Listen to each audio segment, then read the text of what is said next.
Well, I am super excited to talk to you today. You're going to see something, hopefully, definitely is going to blow your mind. But I want to talk about, by way of introduction, several points that I make that are cornerstones. What's a cornerstone? It's like a difference between it's like a corner store, but with only sells stones. Yeah, a corner store that sells stones, graveyard stones. There's four basic ideas to my thinking, and a lot of people love it, but a lot of people get real angry and they challenge me and they say that, my ideas are bullshit. And here are the four ideas that I run into some turbulence with. The first, of course, is the basic idea of cognitive therapy, that all of your moods result entirely from your thoughts. And when you're upset, you're going to be having negative thoughts. And all of your negative feelings are triggered by negative thoughts. That's the first idea. And a lot of people say it's not true. They say, no, negative feelings cause negative thoughts, and they have a whole lot of ideas, so they don't buy what I'm saying.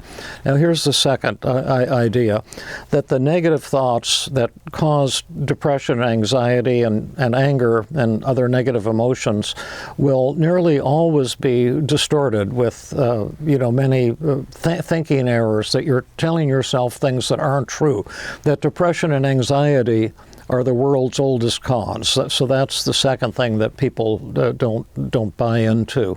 The third one, they get even angrier, and that's when you change your negative thoughts, you can change the way you feel. When you stop believing those negative thoughts, your feelings will change. And people don't buy that either. And then finally, that this process of recovery, of breaking out of a bad mood, even if you've been severely and chronically depressed and anxious for months or years or decades, that recovery can happen in a flash. And I'm talking about like over the course of, say, a minute or something like that. You can suddenly go from depression into enlightenment, go from tears to joy and laughter. And I tell people those things and they don't believe it. And often I'm teaching a workshop and I start getting a lot of kind of questions and edgy questions with a little bit of a, little hostile dimension to it. And then I say, now let's just stop for a minute. And I've got a video to show you, and then we'll see what you think. Now, the video was a woman who came to me when I was in Philadelphia. We'll call her Terry to disguise her identity a little bit. But she had been struggling for 10 years with intense depression and intense anxiety. And I was using anxiety tests at the time, and her scores were way up at the top. She was the most severe person that I'd seen up to that point in my career, because I had tests I developed, great tests, and they both went from 0 to 100 for depression, and 0 to 99 was the highest for the anxiety scale. And I think she was all 99 on both of those scales. So it was very, very tremendous. And what Terry's problem was that she would have roughly 5 devastating panic attacks every week. And during the panic attacks, she would kind of hyperventilate like that, but not aware that she's hyperventilating. But when you do that, it changes the pH, like the acid-base balance in your blood, and creates certain predictable side effects, like you'll get dizzy, your chest may get tight, your fingers may be tingling, and that type of thing. And these are just very normal, safe, benign symptoms. But when people with panic attack get these symptoms, they misinterpret them in a variety of ways. And Terry's way was to think that I must be having a heart attack. And because her chest would get tight and it would hurt, and she would get short of breath, or so she thought. And so she'd been to many emergency rooms. She'd been to many cardiologists for a complete evaluation of her heart, many pulmonologists, a full evaluation of her lungs, and every doctor said, you're in perfect health. that would reassure her for 2 or 3 days, and then she'd start having these panic attacks again where she thought that she would die. And I asked her to do something I call a daily mood log. Some of you may be familiar with it and some of you may not. But it's essentially a simple form where you record the upsetting event, which in Terry's case was sensing a panic attack coming on. Remember, she'd been having 5 of them every week for 10 years. And all the treatment, I mean, the doctors couldn't help her. They referred her to psychiatrists. She had tons of psychiatric medications in huge doses, psychotherapy. Nothing had been able to help her, even 1%. And so she would be getting these panic attacks, and so she would then rate her emotions. How depressed are you? How anxious are you? How ashamed are you? How guilty? How inadequate? And she'd have 100 on 8 of the 9 emotion categories, and the only one that wasn't 100 was anger. She was only like 30 on the anger category, but 100 on hopeless and alone and ashamed. And then her negative thoughts, the main thought was, I'm about to die, and she believed that 100%. And remember, the 2 things you have to be upset is to have a negative thought and believe it. If you don't believe your negative thought, it won't affect you. Like you might have the thought right now, put a thought in your mind right now, there's a purple elephant in the room and it's about to step on my foot. Well, that's a negative thought, but it won't upset you because it's so stupid, you don't believe it. But if you believe a negative thought, as Terry did, it can have massive effects on your feelings. And then she also had some additional thoughts that triggered shame, and I don't remember them exactly, but they were along the lines, if the neighbors found out that I'm having these panic attacks and depression, they would judge me. And what she meant by that was, I have a nice husband, we have wonderful children, we're not rich, but we're doing fine, and I don't have any reason to be depressed and panicky. And so if people found out, they'd think I was like an ungrateful wife, or that there's something wrong with me, that I shouldn't be having these severe psychiatric symptoms. And that's made her feel really ashamed, too. And so the reason she came to me is she had she and her husband had 4 children. They want to have a 5th child, and her psychiatrist said, well, if you want to have a 5th child, you're going to have to go off of all these drugs I'm giving you because they can cause birth defects. And that made her really angry, and she just dropped out of therapy. She was so pissed off. And then she was in a bookstore and she saw my book, Feeling Good, the New Mood Therapy, and then she picked it up and realized that my office was not far from where she lived, living in the same town there, Philadelphia, and she made an appointment and came to see me. So that's the background. Now, I'm going to show you what happened on our 5th session. Up until the 5th session, I had tried 15 techniques with her to help with her shame and this belief, I'm about to die. And it did reduce her shame quite a bit, but she kept having 5 massive panic attacks every week. She was still horribly depressed, and we could not make a dent in it. She still would tell herself, I'm about to die, every time she would hyperventilate and get these symptoms. Now you might be asking, why did she hyperventilate? And that's a story for another day, but to make a long story short, is that she would hyperventilate every time she got upset about something. Like if she was annoyed with her children, she tried to discipline them by being nice, which is a very common mistake that people with anxiety make, being overly nice to other people and sweeping your feelings of anger or whatever under the carpet, and then they reemerge, in her case, as panic attacks, or it could reemerge as OCD or whatever. So that was, so you'll have an understanding that her kids would act up. She'd try to be nice to them and persuade them with logic, and it didn't work. And then she'd get angry, sweep her feelings under the carpet, and start hyperventilating, and then she'd have a panic attack. After roughly 4 sessions, I said, Terry, I really enjoy working with you, and I think we can be effective, but we haven't had any success yet. And I've tried 15 very gentle techniques. And what I'd like to do is take out one of the big guns in next session. It's called the experimental technique. And what I'm going to do is I'm going to, with your permission, of course, I'm going to induce a panic attack in the session, at the start of the session. And if you like, I'll give you a 2-hour session, so you'll have plenty of time to do this and process it.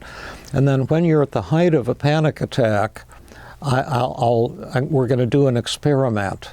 And I'll have you do an experiment to test your negative thoughts, the things that you're telling yourself, and see if it's true.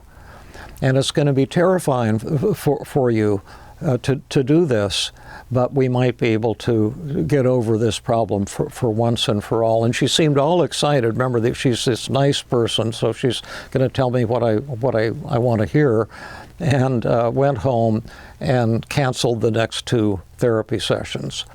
But she left messages that she's not firing me, but she's too scared. Do I have to have a panic attack in your office? Please, Dr. Burns, I don't want to have to do this. And finally, I got her on the phone, and I said, Terry, you know, I'd never do anything against your will. I have respect for you.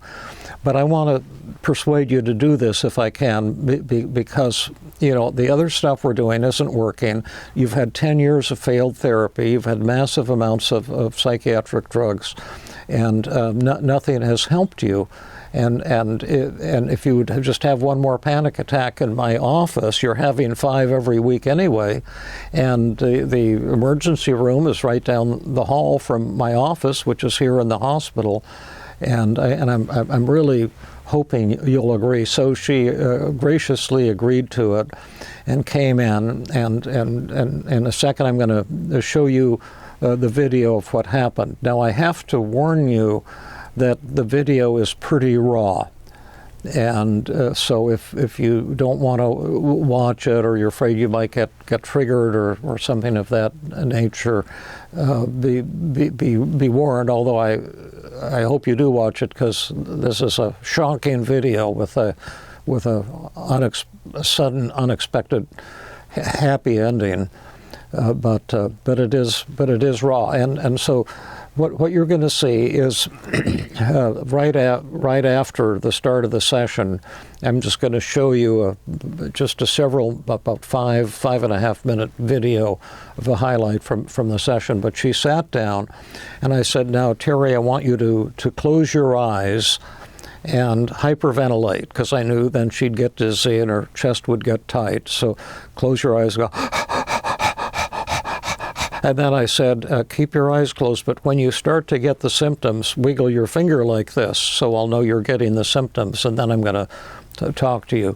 So I waited about 15, 20 seconds, and she was hyperventilating, and then she wiggled her finger.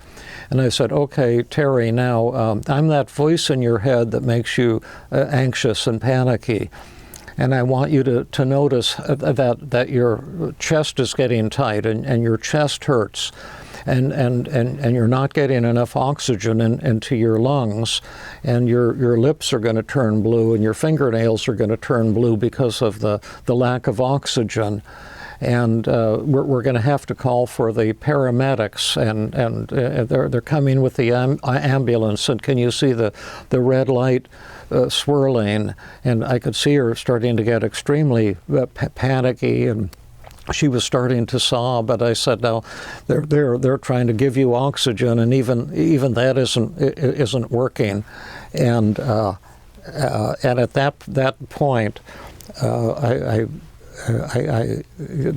going to turn on the video now so you can see what happens. But when you watch the video, ask yourself 2 questions at least. First of all, you're going to see her in this video begging me to stop. She's saying, please, Dr. Burns, I can't go on. I can't do this. Please, Dr. Burns, I'm about to die. And ask yourself, if you were the therapist, would you, out of a sense of empathy and compassion, have backed off and comforted her? That's question number one. Question number two, in this video, you're going to see some extremely powerful changes and sudden changes in feelings. And I want you to ask yourself, what's causing that? What's making her feel worse? What's making her feel better? Because it's not enough to see a change in someone's feelings. What we want to know is why exactly did that happen? How did that happen? So maybe we'll be empowered to repeat that again in the future. So if you're brave and ready, fasten your seat belts and take a look at this pretty amazing video. Okay, well, let's do an experiment and find out if it's true that you can't take a deep breath. My fingers feel numb. Do they feel numb? That's another symptom of panic and anxiety, and I'm glad that you're allowing yourself to get real anxious. How anxious would you say you are right now, between 0 and 100? Like 100. About 100, about maximum right now. Now, if you couldn't breathe right now, why would that be a problem to you?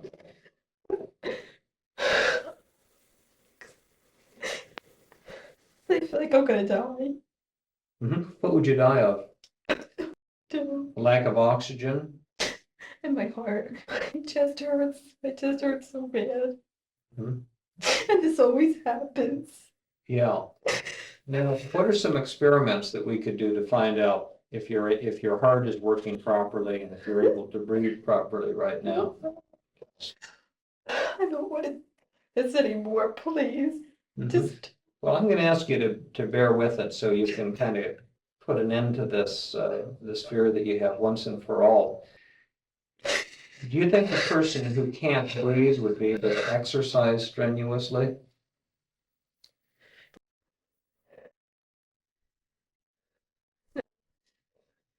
Okay, do you think that you could exercise strenuously right now? and I don't.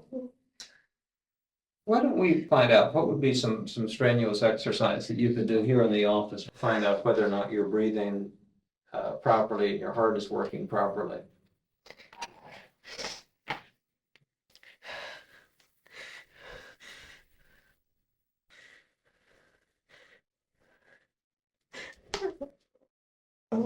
Well, what's the most strenuous exercise you do? Jumping jacks, running in place?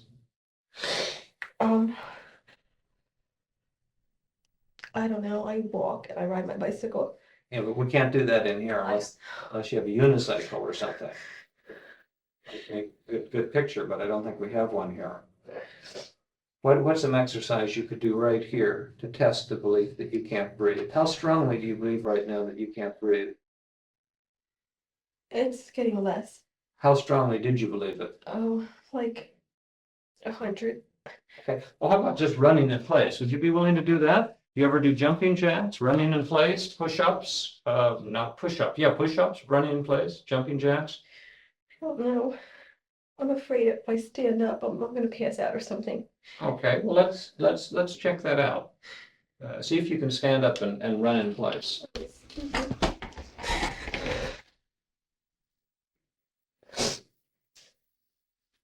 Okay, now let's see if you can do some running in place right now. Go ahead. I really feel dumb. Well, run. Well, that's okay. I mean, you might have to feel dumb to get well, but it would be worth it, I think, if you got well. See if I can focus this thing on a exercise there. I feel really dizzy. Okay, we'll just keep going.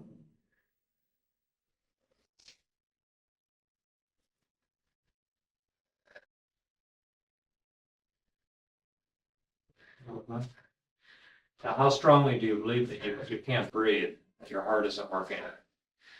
About 70. You believe 70% that you can't breathe? Uh-huh. Mhm. I mean, I shouldn't be breathing, having to breathe. It's heavy, but it's a little bit of, Mhm. and I still can't take a deep breath. And I always, it's like, Can you run more strenuously? Faster? Mhm. You do aerobics? Do you do exercising a little uh-huh. bit? See if you can back up just a little bit.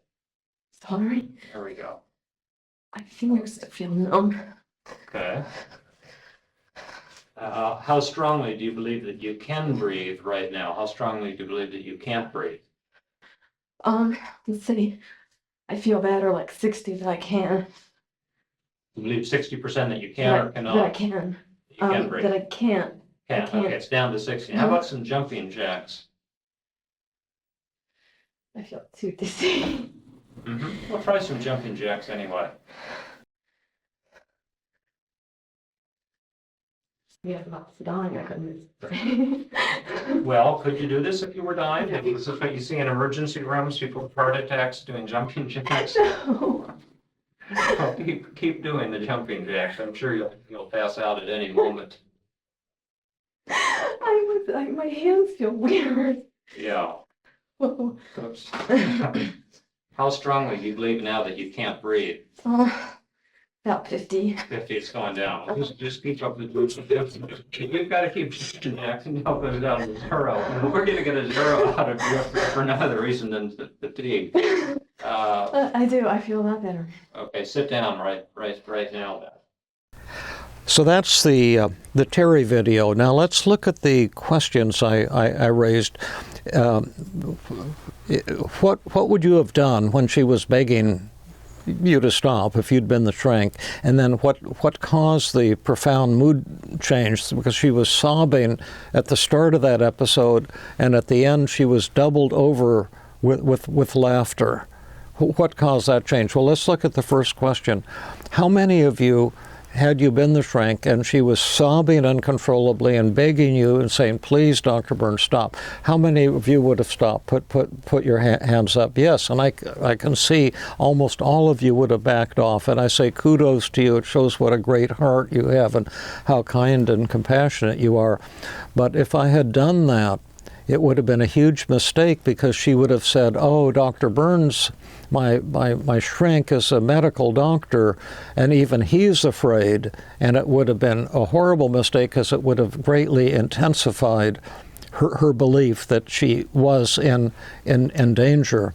And it might seem cruel that I pushed her to continue, but it's actually the most compassionate and kind thing that I could have done. And then secondly, what caused the change in her negative feelings? How many of you think it was the exercise, that it's aerobic exercise that builds brain endorphins and helps people feel better? Raise your hands if you think that's what it was all about. I see a number of hands going up that actually had nothing to do with it, but it's a darn good guess, because a lot of people believe in that endorphin theory, which, by the way, is a lot of horseshit. But I won't say this on the video because I don't want to disturb anyone, but there's never any evidence about the endorphin thing, and there's been research in the meantime that's proven it's not the case. But at any rate, the reason the exercise helped is because it was the experimental method. Do you see, she was doing an experiment to test her belief that she was about to die. And about 4 minutes into the video, remember she was saying, I can't do any jumping jacks. I said, well, do some jumping jacks anyway. She started doing them, and then she said, I wonder if I could do this if I was about to die. That's when the brain started to see the result of the experiment. And then I asked her, is this what you see in the emergency rooms of hospitals, patients with massive heart attacks standing next to their gurneys doing jumping jacks? And then she saw it, that, oh my God, that's funny and that's true. And this proves that I can't be having a heart attack. In that instant, that was her moment of recovery. And so that addresses the fact that recovery can happen fast. In fact, when I work with people, recovery virtually always happens fast, like in 30 seconds or a minute or some moment when they suddenly find the thing, you find the thing that works for you. Now, I'm not trying to be a guru or a god or something like that, because I tried 15 techniques that failed before we tried this technique that was so mind-blowingly effective. And as I've gotten older, I can find the technique much faster that works for people. But at the moment of recovery, there's a shift in your brain and you suddenly see things differently. And you see then the distortions, how what you were telling yourself was so incredibly incorrect. Now, people sometimes say, well, what Dr. Burns, if she had fainted, what then? She said, if I stand up, I'm going to faint. And you said, well, stand up, let's check it out. Why did you say that? Weren't you taking a risk? Well, actually, I remind myself that what she's telling herself is distorted. So when she says, if I stand up, I'm going to pass out, well, that's her fortune telling. She's saying something that's distorted. So it actually can't be true. But from a medical point of view, I know about fainting and what causes fainting. And what causes fainting is when the heart slows down and the blood pressure drops. And that doesn't happen in a panic attack because her heart is racing and her blood pressure is elevated. So she can't pass out if she tries. Now, the only forms of anxiety that are associated with fainting are like a blood phobia. And people see blood or needles and they pass out. But they're not afraid of passing out. They're afraid of blood or needles. But that was not in the cards for Terry to pass out. Now, what I did then was the first time someone recovers, and I hope that you have this experience too, that it's like magic. She said, I'm feeling better now. She couldn't believe that suddenly she no longer had this fear of death and that something so simple could be helpful to her. But she still might not have connected the dots, and she has to have total understanding of how and why this happened. So I asked her, Terry, would you be willing to let me repeat this for you? So you make sure you understand it. So she graciously agreed, and I said, close your eyes and hyperventilate and move your finger when you feel the tightness in your chest. And this time she wiggled her finger just within 15 seconds, came really fast. And I said, now imagine that I'm that voice in your head and I'm telling you your heart is about to stop. Your chest hurts, your heart hurts, you can't get enough oxygen. And she burst into uncontrollable sobbing again. It's as if the first thing had never even happened. It was amazing. And I have that on video as well. And then I said to her, now, if you were having a heart attack, could you stand up and do strenuous exercise right now? And she says, oh no, if I stand up, I'm going to pass out. She said exactly the same thing. It's amazing. And I said, well, let's check it out. And she stood up. And I said, now do some jumping jacks. And this time, after 15 seconds of jumping jacks, she started laughing. She said, this is ridiculous. And then we talked about why she had overcome the panic attack so quickly, and how she could do this in the future. And then she said, well, Dr. Burns, what happens if I get a panic attack between sessions? And I said, well, you just do your jumping jacks. And she says, yeah, but what if I'm driving down the highway?